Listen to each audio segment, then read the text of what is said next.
Om Om Om Sahana Bhavatu Sahanau Bhunatu Sahaviryam Karavavahai Tejasvinavadhitamastu Ma Vidvishavahai. Om Shanti Shanti Shanti Hari Om Shri Gurubhyo Namaha Hari Om. बोलिए श्री सद्गुरुनाथ महाराज की जय. ओम नारायणं नमस्कृत्य नरं चैव नरोत्तमं देवीं सरस्वतीं व्यासं ततो जयमुदीरयेत्. समस्त जनकल्याणे निरतं करुणामयं नमामि चिन्मयं देवं सद्गुरुं ब्रह्मविद्वरं ओम व्यासाय विष्णुरूपाय व्यासरूपाय विष्णवे नमो वै ब्रह्मनिधये वासिष्ठाय नमो नमः. बोलिए श्री वेदव्यास भगवान की जय. हरि ओम. Today we are going to look into the 16th episode of Yaksha Prashna, Tales from the Mahabharata. So as we have seen last month, during the 5 days of the third week, Yaksha Prashna is a story between, it's a dialogue between the Yaksha who owns a lake. Maya Purva Parigraha, he says, I already have possession of this lake. So this lake belongs to me. The 5 Pandavas who go into Dvaitavanam searching for a deer in whose antlers a Brahmana's Arani sticks have got caught. So the Brahmana appeals to them to please get it back, retrieve it from the antler. And so they go into the Dvaitavanam. They are feeling thirsty. And when Nakula is sent, everybody, they just fall a prey to the ignorance, not knowing the real power of the Yaksha. They drink water from the lake and they die. So finally, Yudhishthira goes there and the Yaksha says, 4 of your brothers are gone. If you also, without my permission, you enter the lake and touch the water, you will also die. So first answer my questions. And Yaksha gets the questions, and all the questions based on dharma. So the 58th to 61st question we will see today. What are the questions asked by Yaksha? Yaksha uvacha kasya dharma paro loke kasya dharma sada phalaha kim niyam yanashochanti kaishya sandhirna jiryate.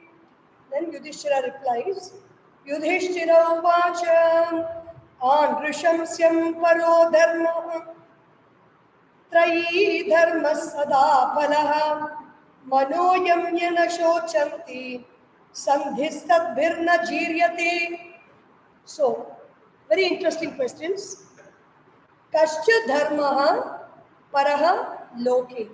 Loke, in this world, what is that quality which is supreme?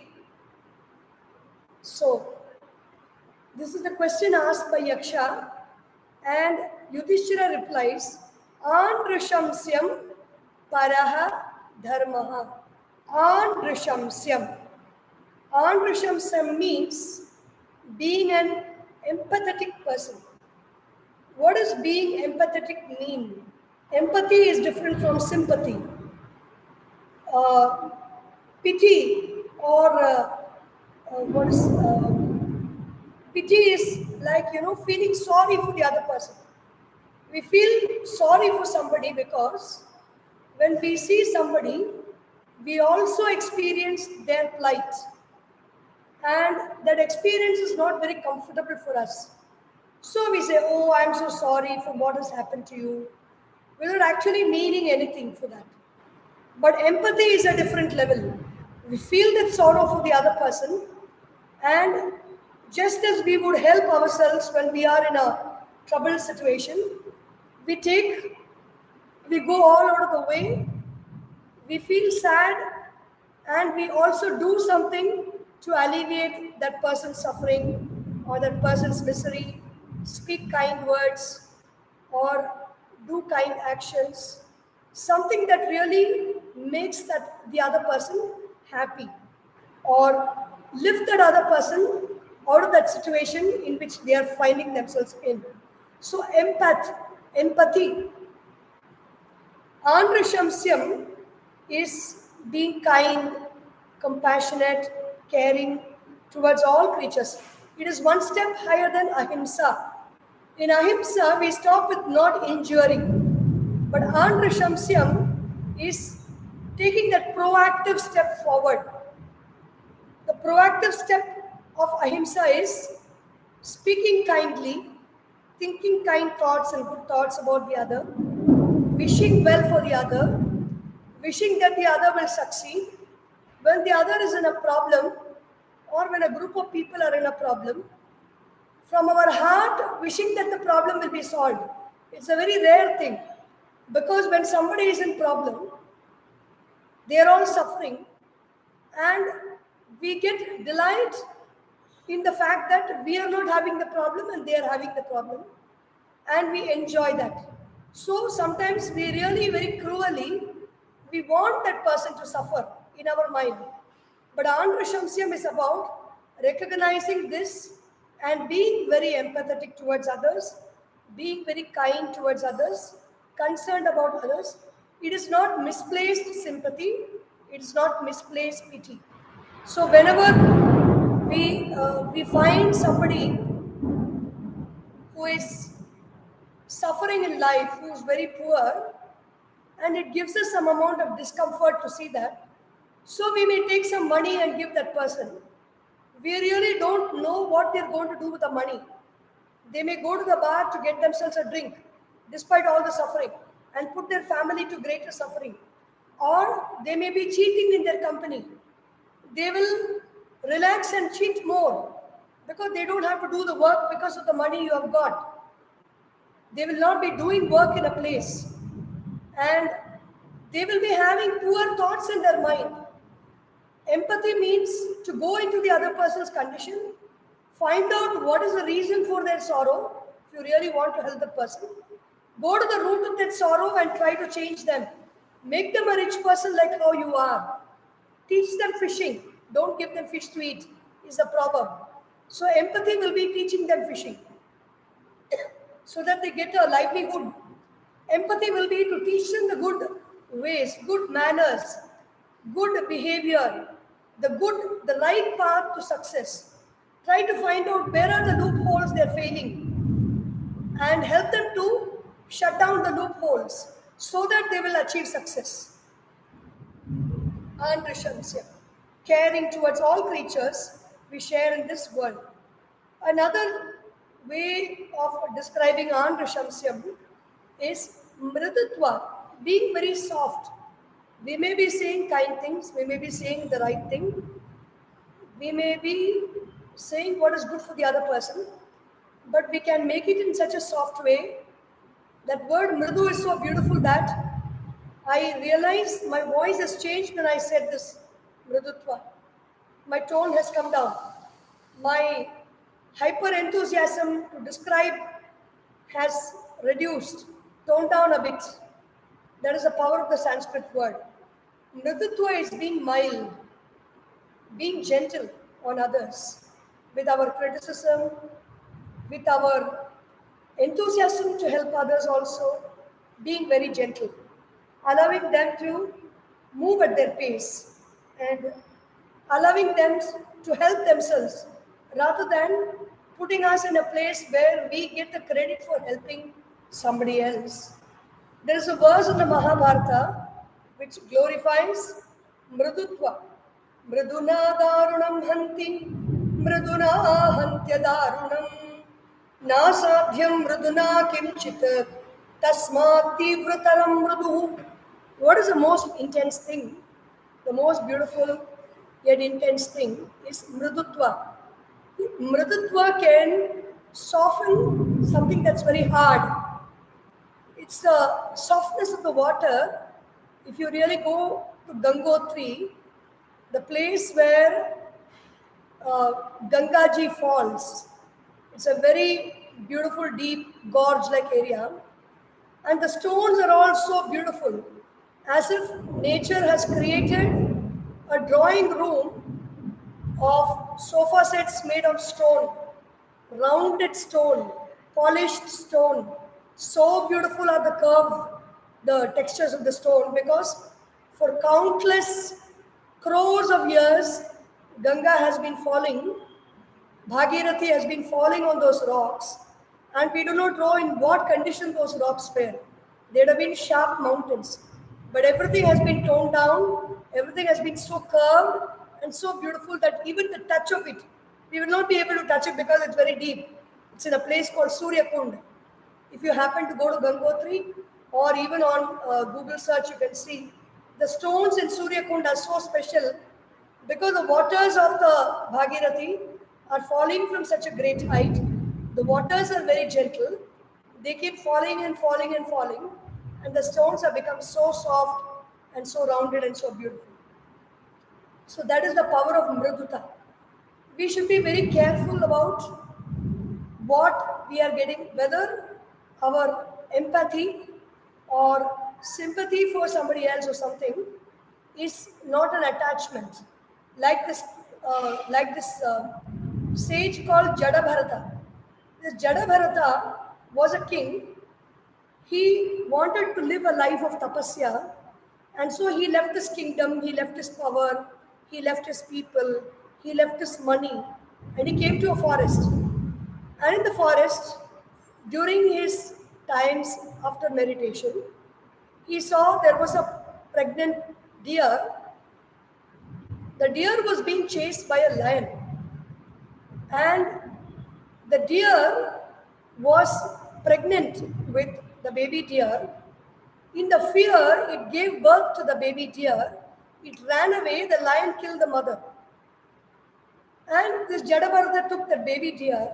All the time, till the time he was very much concentrating on his meditation. So he raised the baby deer, feeding it with milk and looking all the time whether it is safe, going behind the deer, playing with the deer. The deer will seek his attention, and he would always be petting the deer, pampering the deer. And what happened was, it was time when this Bharata's life had to go. He was born a deer in the next Janma. And so that is what happens. Whatever we think, is the thought that we think in the last moments of our life, we become those thoughts. In the same way, out of compassion, sympathy, or empathy, whatever we may call it, we should see to it that we are not getting attached to the object which we treat with empathy and help. So without attachment, meaning without the sense of doership, that's where karma yoga comes in the picture. You do something because something has to be done. Because of doing that, you do not gain any name and fame, or you do not want the name and fame that it brings to you, and you do not want any more attachments in life. So then our empathy will be in the right hands. It will help us to evolve in life. The next question that Yaksha asked, Kaha cha dharmaha sada phalaha trayi dharmaha sada phalaha. So what is it? What is a good quality that we undertake in our life that will always yield the right results? Sada phalaha means always, phala means result, but here it says always the right result that we want. How will we get that? So the answer that Yudhishthira gives is, what always yields the right results? When we do the right action, we will always get the right results. So what are the right actions? The right actions are those actions that are prescribed in the Vedas. The Nitya Karma, the Naimittika Karma, the Kamya Karma, and avoiding the Nishiddha Karma. Nitya Karma means doing our daily duties, taking bath, purifying our body, purifying the mind, doing puja, chanting japa, Then karma yoga, bhakti yoga, jnana yoga, raja yoga, all these help to purify the mind, nitya karma. Then dana, good charitable acts prescribed in the Vedas when we do that. And then naimitika karma is visiting our family and friends whenever there is an occasion to do that.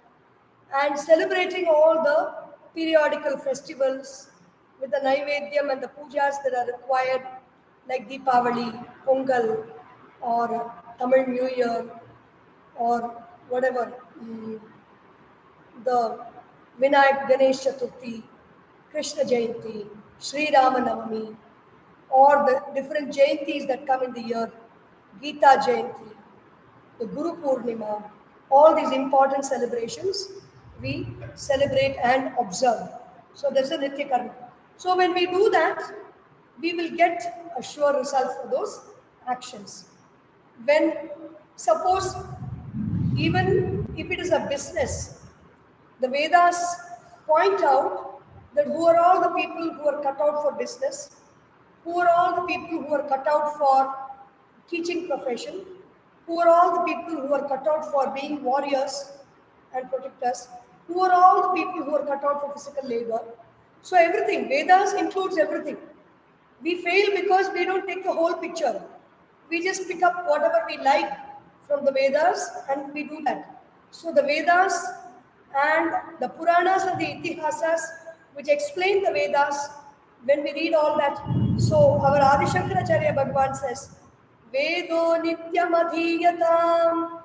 Every day, study the Vedas, because here the answer that Yudhishthira gives is, the Vedas show us the path to always be successful. The Trayi. Trayi means Rig Veda, Yajur Veda, and the Samaveda. So Bhagavan Sri Adi Shankaracharya ji says, Vedo Nityam Adhiyatam. Every day, study the Vedas, chant the Vedas, keep the Vedas in your mind. Then what to do? Taduditam karma swanushtiyatam. In the Vedas, certain actions are prescribed. Do those actions. Meaning, don't do other actions which are not prescribed in the Vedas. Why should we not do it? The Vedas don't say that, but it is our own interest, our own well-being, and our own understanding that when we do the actions prescribed in the Vedas, in the way they are prescribed, following the rules and the guidelines, we will be successful. If we do something that is not mentioned there, something that we like to do, then success is not guaranteed. Depending on how much of goodwill we have, our success is there. So, Vedo Nityam Adhiyatam, Tad Uditam Karmasu Anushtiyatam. Karmasu Anushtiyatam.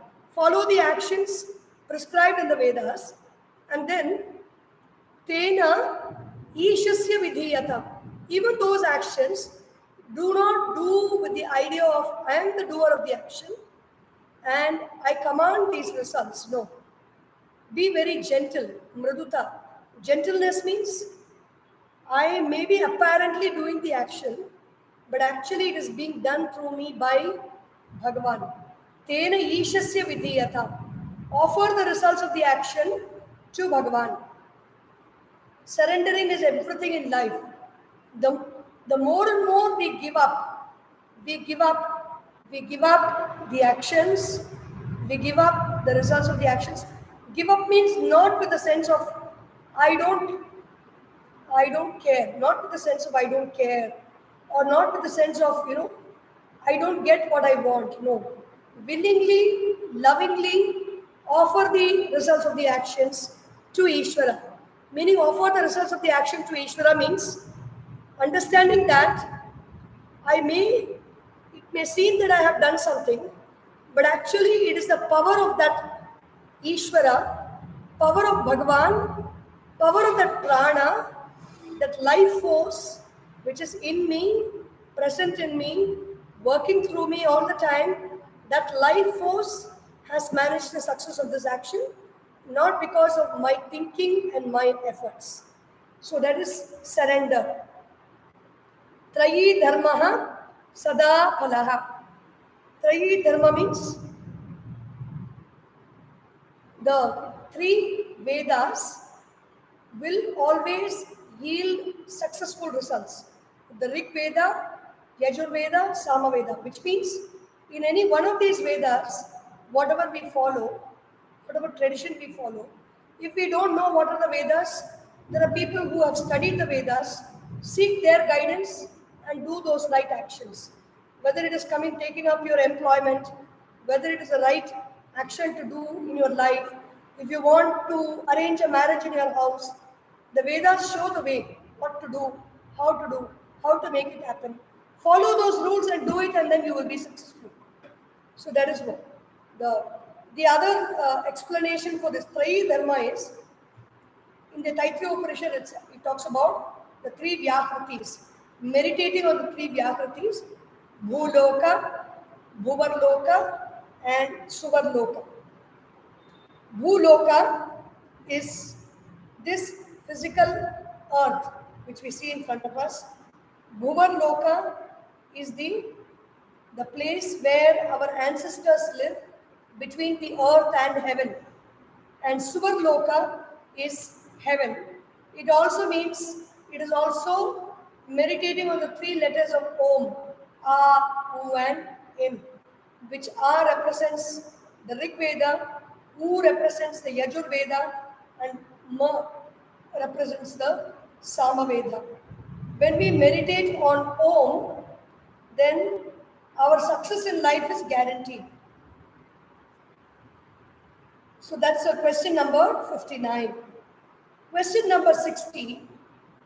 Kim niyamya na shochanti manah yamya na shochanti. Kim niyamya na shochanti. If you regulate what? If you control what? You do not have to worry in your life. If I Yama means to control. If we cannot control what we have to control, then we have one person who comes to control everything for us, and that is God of death, Yama. If we are able to control ourselves, we don't need Lord Yama to come and control our life and our time. Kim niyamya na shochanti. Controlling what a person does not have to worry about or feel sorry about in his life. And Yudhishthira answers, if you control the mind, you don't have to worry. There is no reason for worry if the mind is under control. If the mind is under control, everything that has gone wrong has happened in the past. Everything that is yet to happen will happen in the future. In the present moment, there is no problem that we cannot solve in the present moment. So, a controlled mind is, as Bhagavan Shri Krishna tells in the Bhagavad Gita, Mayi sarvani karmani sanyasya adhyatma chetasa. With your mind, offer all your actions unto me. Which means, whatever actions you do, understand that I have worked through you, I have done through you. That's what it means to offer the actions to Bhagavan. And then how to do the actions? Nirashihi, without expectations about the future. Nirmamo bhutva, without anxieties and worries about the past. In the present moment, how do you do? Yudhyasva vigata jwaraha. Be very calm, be very steady in the present moment and fight, which means do your action. Face the situation in your life. Manaha yamya na shochanti. So what is the mind? The mind is a knowing instrument. The mind contains something called memories. It is one of the four components of our subtle body. The gross body is a physical body that we can see, and connecting the gross body and the subtle body is something called prana. Prana or life force, life energy, connects the gross body and the subtle body. In the subtle body, you have four components. They are like toggle switches, meaning the switch to on is that, the switch to off is also the same motion. It is not like other switches where it is kept off and then you switch it on by pressing the other side and then again switch it off by pressing the top part. It's not like that. It's like our computer switches, the buttons in our mobile phones and computers, which are toggle switches, which means you press it on once, it switches on, then the same way you press, it switches off. So like that, the mind, in whatever faculty we are using it, we use manaha, buddhi, chitta and ahankara. When it is saying, I like this, I don't like this, we are in the mind mode. Then when we decide, yes, this is what I want, it is in the buddhi mode, it's intellect mode. Then when we are having many choices, many memories to choose from, many experiences, many emotions we are going through, we are functioning from the chitta mode. Chitta, takaro vai vishayaha. Chit is consciousness, ta is object. The objects of the seeing, hearing, tasting, smelling, touching, thinking, feeling, all the objects are stored as memories in the chitta. All our experiences, even before the time we are born, even many lifetimes before we are born, countless lifetimes, all our experiences are stored in the chitta. And this chitta is constantly fluctuating. It has got many vrittis, or it keeps moving all the time. One vritti is the pramana, what we see all the time. That is also our chitta vritti. We are only seeing what we are meant to experience. We are not seeing anything else. Because we have those experiences, the experiences, the seeds of those experiences within us, we are seeing the room around us, we are seeing the city around us, we are seeing the state around us, we are seeing the family around us, or we are seeing the friends that we see, we are seeing the enemies that we see. Everything is because of what is stored in our chitta. What is there? It's an action replay. So chitta, it's pramana. Then in the chitta there is another vritti called viparyaya. Viparyaya means something is happening outside. The sense organ is bringing in some report, but because of your own wrong understandings, there is a shake from within. It's like that keychain or a game that children play. It will contain a button and it will be a glass globe. In that globe, there will be water and there will be tiny fish or human beings, dolls inside. You press that button, because of the pressure, the water will move and everything will get dislocated for some time. And then after some time, they'll get settled. In the same way, when an incident happens, some button is pressed within us, then the mind moves and shakes. And we see the shaking and we think that to be real. That is viparyaya.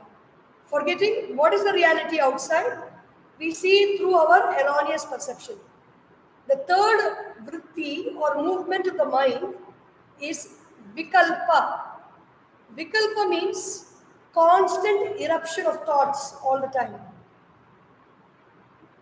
And then the fourth vritti or state or condition or movement of the mind is nidra. When the mind becomes in a dull state, it is not active, it is not functioning, it is devoid of energy. Energy is withdrawn from the mind and gone deep into the self. So the mind is in a state of rest. So that is called nidra, where we know that we don't know. We know one thing, that we don't know anything. That's nidra. And smriti is that state of chitta where we tap into our memory storehouse and we are remembering many things and we react accordingly. So, kaha kim niyamya na shochati, manaha yamya No shochi, no shochi. If we control the mind, how to control the mind?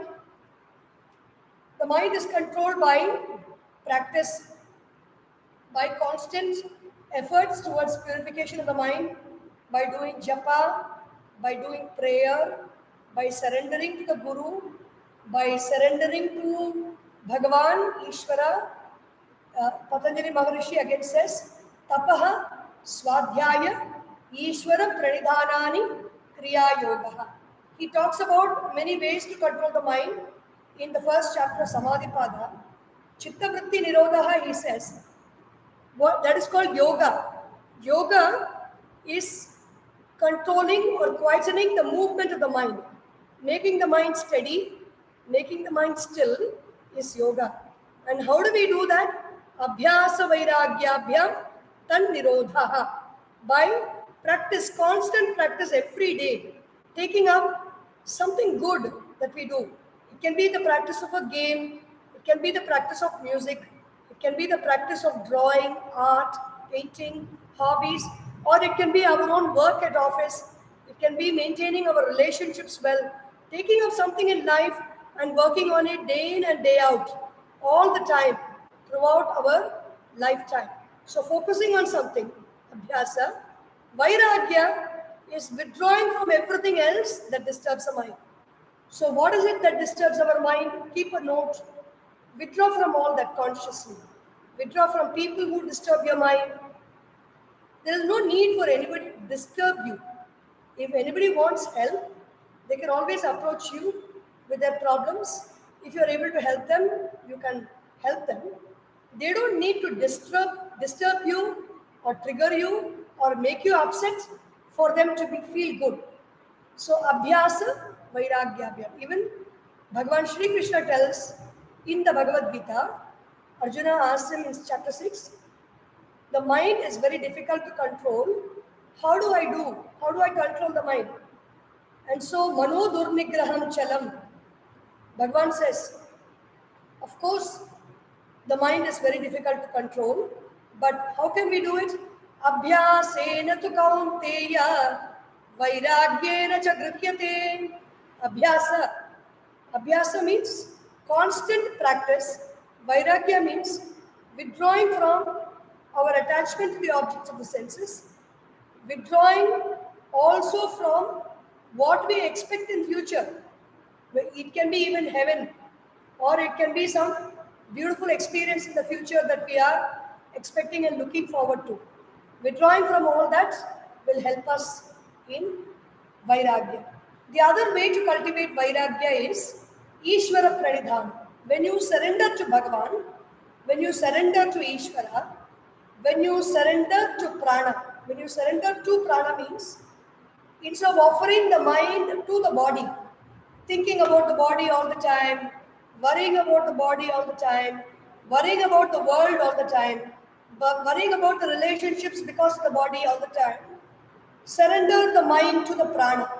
Offer the mind to the prana, meaning concentrate on the prana, concentrate on the energy, focus on the breath. Surrender means just giving our energy to something. It's called surrender. It's a very simple thing, but when we don't understand the meaning, it becomes very complex. Surrender means to give up. Even if I am holding on to this kerchief throughout the day, holding it like this, my hand is going to pain. I am keeping the hand in this position and holding the kerchief. From morning onwards, this may be hardly 5 grams, but from morning onwards, if I am just holding on to it in this position and not moving, by evening, the weight of this will become like as if it's 5 kgs. And so surrender is just dropping that. Dropping our problems, not trying to solve it, not going behind it, not trying to find out why this is happening, who is behind this. Some problem is too intense. You are not able to do anything about it. There seems to be no solution to it. Just give it up and do the next best thing that you can do in life. That is called surrender.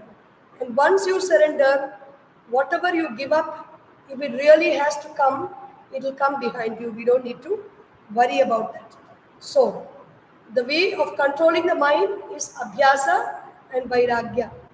And even there is a very beautiful text called Manashodhanam by Puja Guruji, Swami Tejomayanandaji. There are talks on Manashodhanam in our Chinmaya Surya YouTube. The first talk is on Chinmaya Surya YouTube channel, and talks 2 to 6 are in Chinmaya Surya channel. The first talks that we began here around August end or September end of 2022, 2021. September end we began the talks. It is Manashodhanam, how to purify our mind. You can always look into those talks. They're very interesting. It is written by it's a text written by Puja Swami Tejomayanandaji, Puja Guruji, from the Mahabharata, Narada Yudhishthira Samvada. What Narada told Yudhishthira about purification of the mind. The 61st question, Kaischa sandhihi na jiryate, sandhi sadbhir na jiryate. Our connection with whom? Sandhi means connection. When we join with whom, there is no loss. We do not get worn out. There are certain companies in our life, certain people we attach to, certain people we engage with, we talk to. Our energies will get depleted. We call them by many names. We have so many videos on all these topics on YouTube. Call them energy vampires or energy suckers. People who don't want anything that is good for us, but they are just out to get our positive energy, our bright energy that we throw out. So when we interact with those people, you would have seen that, you would have experienced that many times. We might even be such people at times without our knowledge. We have to be very aware of that, whether we are interacting with other people to give them something or to suck out their energy from them, leaving the other person tired. So these are the kind of interactions that will leave us very, very tired, that will leave us very miserable, that will leave us lost and used, and all kinds of unwanted emotions we will experience when we interact and spend our time with such people. But there are certain people with whom we spend time, our energy never gets lost, it is replenished. And what cannot destroy our energy? Knowledge cannot destroy our energy. So when we move in a satsanga, our energy is never depleted. We are always enriched in the process. Nobody loses, it's always a win-win situation in a satsanga. Sadbhir sangaha na jiryate. Jirnam means getting digested, getting worn out, getting destroyed, getting wasted. Na jiryate means not getting destroyed. How do we not get destroyed? When we move with great Mahatmas, when we spend time with great Mahatmas. It is a very valuable time when you get to meet a person who is knowledgeable in the scriptures and who has the interest to guide you on the right path in life. When you happen to meet such a person, never even waste that time over bickering, fighting, quarrel, engaging in boasting, vain talk or gossip or anything, talking about politics, talking about films or talking about cricket, or wasting their time and your time. When you meet such a Mahatma, ask questions. Like in the Viveka Chudamani, Adi Shankaracharya says, the student, when he meets such a great Mahatma, he asks 7 questions to the Mahatma. Ko nama bandha kathamesha dagataha katham pratishthapya katham vimokshaye ko savanatma paramakka tayor viveka kathametadukshyatam. What is bandha? What is atma? What is anatma? Who am I? What is not I? What is moksha? What is the means to moksha? What is the difference between what is I and what is not I?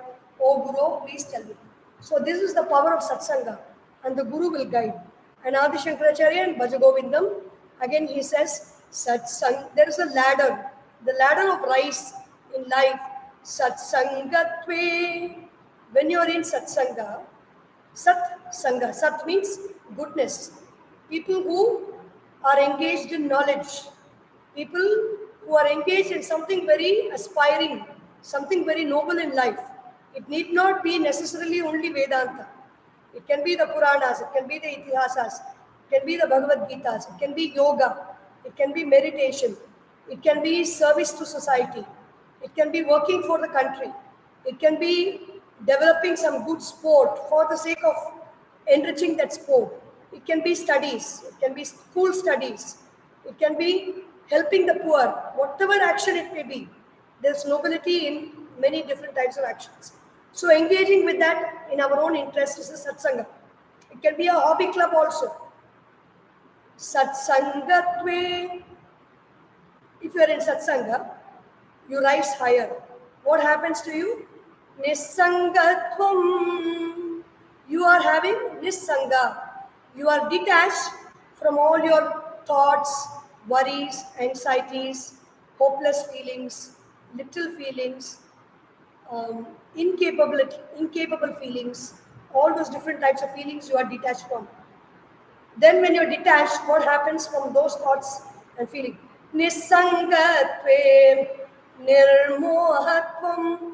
There is no moha. There is no confusion in your mind. Agitated thoughts, worried thoughts, anxious thoughts, wasteful thoughts, boastful thoughts. Everything is gone. Mind is very clear. Nirmohatve. If there is no moha, there is no confusion, means you are not thinking through the body. You are thinking as the intellect. Nirmohatve nischalatatvam. You are able to see that unshaking flame of peace, of silence, of the truth within you. Nischala Tattve, when you reach that unshakable state of peace, meditative silence, quietness, beauty, harmony, silence within you, what happens? That is a state of Jivan Mukti. Even when I live in this world, I'm experiencing freedom. Nothing can shake me, no situation, no object, no person can give me trouble, can give me worry, give me anxiety, make me feel low, make me feel sad, make me feel depressed. The choice of my life will be in my hands. That is what moksha is all about. That is what Jivan Mukti is all about. Now we give the choice of how to keep our state of mind into other people's hands. Gurudev says, Swami Chinmaya says, don't take the key of your happiness and put it in the other person's pocket. We put it in the other person's pocket. Oh, if you praise me, I will be happy. If you criticize me, I will be depressed. If you get angry with me, I will feel upset. So we give the choice to other people to taunt us, to trouble us, to make us feel low. But with satsanga, constant satsanga on a day-to-day basis, if you are maintaining that, then slowly, the mind moves towards freedom. Jivan Mukti means the mind is very steady, the mind is very free. We will see into the other 4 questions tomorrow. Om Sarvesham Swastirбhavatu, Sarvesham Shantirbhavatu, Sarvesham Purnam Bhavatu, Sarvesham Mangalam Bhavatu, Sarve Bhavantu Sukhinah, Sarve Santu Niramayaः, Sarve Bhadrani Pashyantu, Ma Kaschid Dukkha Bhavet. Om Asatoma Sadgamaya, Tamasorma Jyotirgamaya, Mrityorma Amritam Gamaya. Om Purnamadav Purnamidam Purnat Purnamudachyate Purnasya Purnamadaya Purnameva Vashishyate. Om Shanti Shanti Shanti. Hari Om. Shri Gurubhyo Namaha. Hari Om. बोलिए श्री सद्गुरुनाथ महाराज की जय. हर नमः पार्वती पतये. हर हर महादेव. हरि ओम.